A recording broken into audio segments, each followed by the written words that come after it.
Welcome to Counterpoint. I am David Clement, guest hosting for Tanya Granick-Allen. Patrick Brown has been disqualified from the Conservative leadership race over alleged misconduct regarding how his campaign staff were paid. While not considered the frontrunner, Brown's departure is certainly going to have an impact on the race. Joining me to discuss Brown's disqualification and how that will shape the race for the Conservative Party's next leader are Sabrina Maddeaux, columnist with the National Post, and Rudy Husny, consultant and former CPC leadership candidate. Thank you very much for joining me on Counterpoint. Thank you. Thanks for having me. So, right off the bat, what are the allegations at play here? What exactly are the facts surrounding his disqualification? I'll take this one. Part of the problem is that the facts are still a bit murky, and that's because the Conservative Leadership Committee hasn't come forward. They say they can't because the matters with Elections Canada at the moment with the exact details of the allegations that led them to disqualify Brown.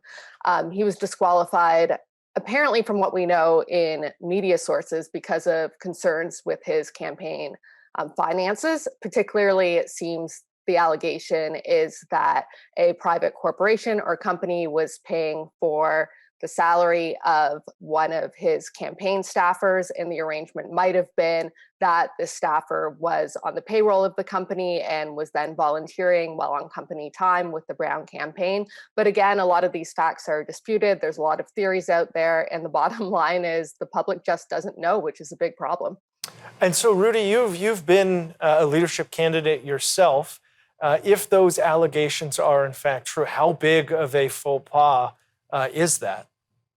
Look, I believe the rules are very clear. You're either a volunteer, and if you're a volunteer, you do it outside of your normal work hours. And if you are not, you need to be paid by a campaign and not by a third party. This is what is my understanding of the allegations. Obviously, yes, we are lacking transparency in that matter, but also, as you know, it is now with Election Canada to investigate. But look, the rules are clear, and it's not only the Conservative Party of Canada rules. Those are Elections Canada rules in terms of financing, and that's why that matter was very serious. I believe that, LEOC needed to act, but obviously, in terms of transparency, we would have expected and we would want to have more information to know exactly what happened. And so, Sabrina, one of the questions for LEOC was whether or not to wait until Elections Canada had investigated to choose to disqualify candidate Brown. Do you think that that their course of action was the right one, or should they have waited to see what the end result of Elections Canada's investigation is before deciding to disqualify Brown from the race? It's a really double-edged sword for them. From their perspective, as we know, investigations can take a long time. And so their concern was if the Elections Canada investigation went on beyond September 10th, which is the date the new leader will be selected, and Patrick Brown has to be disqualified retroactively, what happens to his ballots? That could end up being an even bigger mess. But then on the flip side, we now have a situation where allegations have not been proven. People aren't even really sure what the allegations are. And that's also causing a major issue, especially because the Brown campaign has been able to capitalize on that lack of transparency and clarity by saying this is undemocratic, that his supporters have been disenfranchised. And that's really harmful for the party as well. It makes things look like a bit of a circus, and it hurts their credibility. What type of impact do you think this is going to have? Is this something that disenfranchises those new Conservatives? Yes, I believe in all of this. It's not a good day, and it wasn't a good day and a good week in terms of for the Conservative Party of Canada, in terms of our brand. Patrick Brown was a good candidate in terms of he was deliberately doing an outreach to certain communities and in specific ridings that we lost in the last two elections. And he was able to attract a lot of new members inside the party. As you know, the Conservative Party of Canada is a big tent. It's a coalition. So we need to have people from all the different spectrum inside the party. And I do believe now that all those people who were I do have brought to in cut by you off. I Patrick Brown- apologize. We will revisit this when we come back from the break.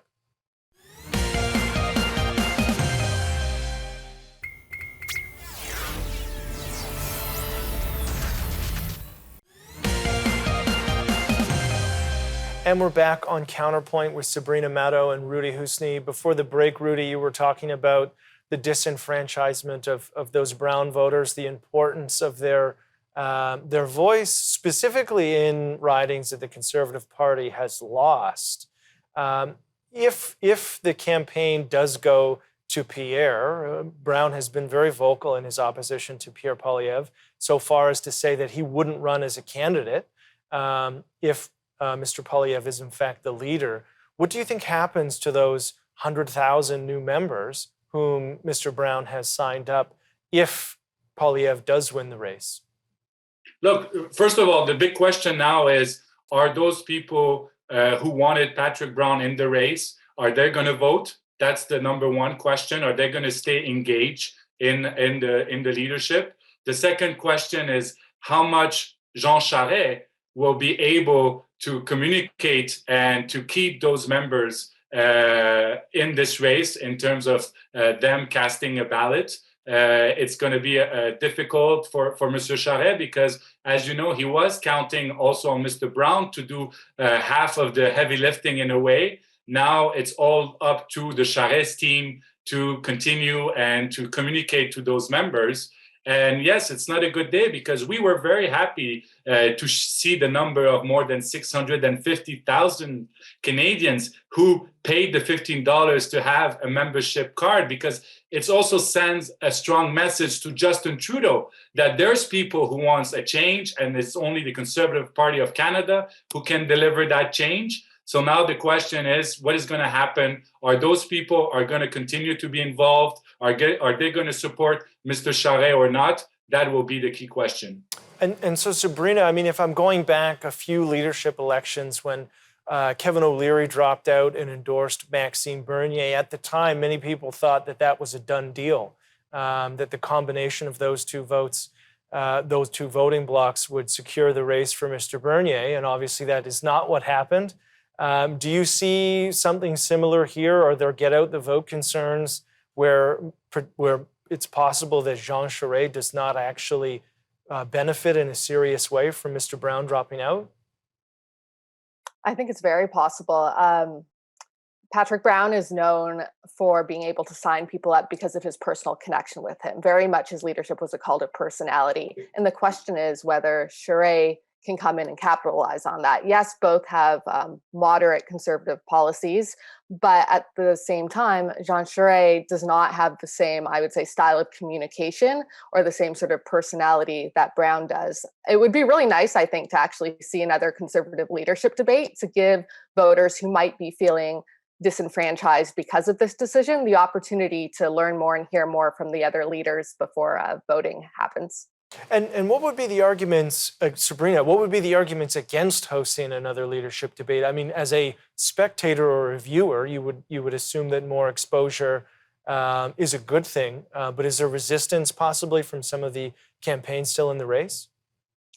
I think the issue so far has been not all the campaigns have agreed to participate in another debate. And you know, from the front runners' perspective, the issue is it provides an opportunity for a very public screw up. Really, the only thing it can do is harm their campaign. So, in terms of Pierre's team, the front runners, it doesn't seem at this point they want another debate. And Rudy, do you think that that's accurate? Do you think that more exposure, if you're in the lead, is just an opportunity to make more mistakes? Yeah, look, there's two questions. First of all, I completely agree with Sabrina. When you're the front runner, it will be natural at a strategic point of view not to agree to another debate. The other aspect is that ballots have already been mailed, so people are already voting. I mean, I received my ballot last week. So the question is, for certain people, what's the point of having another debate later in the summer when maybe I don't know how many have already voted before actually that debate? So what's the point? But I know that the party have sent a communication, a survey, asking members if they want to have a third official debate. We'll see if it will, what's going to be the result. But I mean, that's the dynamic right now in terms of people who already received their ballot and who already casted their ballot. I mean, and I guess there would be another looming question is what happens if people still voted for Patrick Brown or maybe didn't know at the time of voting that he was disqualified? I'm sure there will be questions about those ballots and whether or not that would have an impact. Time will tell as to whether or not that's going to play any factor here. But lots more to discuss in regards to Patrick Brown's disqualification coming up right after the break.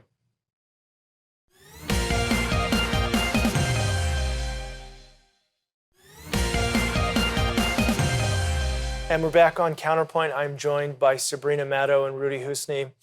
So obviously we are at a very interesting time in conservative politics because on one hand, the party has signed up more members than I think most thought feasible, while at the same time appearing to be quite fractured in regards to the direction of the party, and fractured in a way in which is not what we've seen in the past. We've certainly seen moderate social conservative divisions in the party. What do you think this, first off, how big of a problem is this fracture? And what does this fracture look like after the party has selected a new leader? We'll go to you, Sabrina. I think how big of a problem is it depends a lot on what the leader who wins on September 10th does after September 10th. And right now that looks like it's going to be Pierre, and Pierre is divisive. There are a lot of people in the party who don't agree with him, but he also has a huge following. So it's going to be incumbent on him to really bring those factions together and have a unified party. There's a big opportunity for the Conservative Party right now, bringing in new voters and supporters who might not have traditionally voted Conservative or even voted at all. So I think that things look bright, but it has to be handled properly. And some of the divisive messaging that we've been hearing throughout the leadership campaign needs to stop after September 10th. And Rudy, do you think that that is something that's in Pierre's deck of cards? I mean, this has been a very heated race, whether you are a supporter of Pierre Poilievre or not. One thing that he certainly is a firebrand. He runs at 100% at all times. Do you think that there's a different gear there that could bring the Charest voters, the Brown voters, the moderate center conservatives back into the fold in a meaningful way in the lead up to whenever the next election is?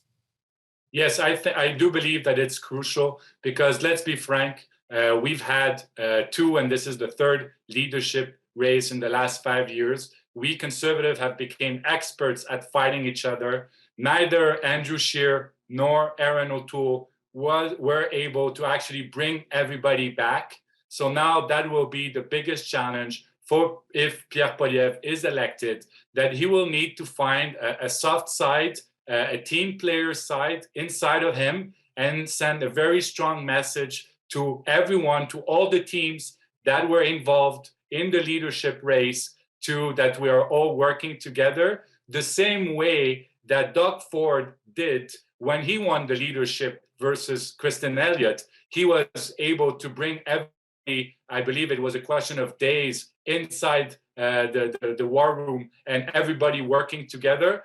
That will be also what Pierre Poilievre will need to do. As you know, the results are going to be September 10th. I believe that the House will resume September 19th. So it gives him a very short time to bring everybody back, even the MPs who were not supporting him, but giving them a role in his shadow cabinet, and that everybody feel that they have a voice inside that new team and inside the big tent. And so, Sabrina, there's certainly a rhetorical way and a team building way to bring those folks in, but what type of policy shift or campaign shift does a potential Pierre Poilievre Conservative Party enact in order to bring these people back into the fold? Or is it simply this is who the Conservative Party is now and this is the way the party is moving forward? I think less of a policy shift is necessary to bring the party together than a tone shift. Really, what's been setting people off is this divisiveness, this attack dog style, and that can be useful, but that should be used against the Liberals after September 10th and Justin Trudeau, not within the Conservative Party. In terms of policies, shifting policy too much can be dangerous. We saw this with Aaron O'Toole's leadership, where his supporters felt betrayed afterwards, after the leadership campaign and into the general election, because they felt there was too much of a policy shift. So I actually think Pierre will maintain the policies we've seen and the general worldview we've seen, but hopefully there will be a little bit of a shift in terms of tone and who he's using those attacks on. Yeah, I mean, that's a very good point. When you spend the last few months bickering with each other, you maybe lose sight a little bit of what the party's end goal is, obviously being to form government and to be a viable alternative to the electorate for the next election, whenever that is, between now and let's say 2025, when the agreement between the NDP and the Liberals expires. We'll dive a little more into that, what that looks like in the prospect of an election in the next segment.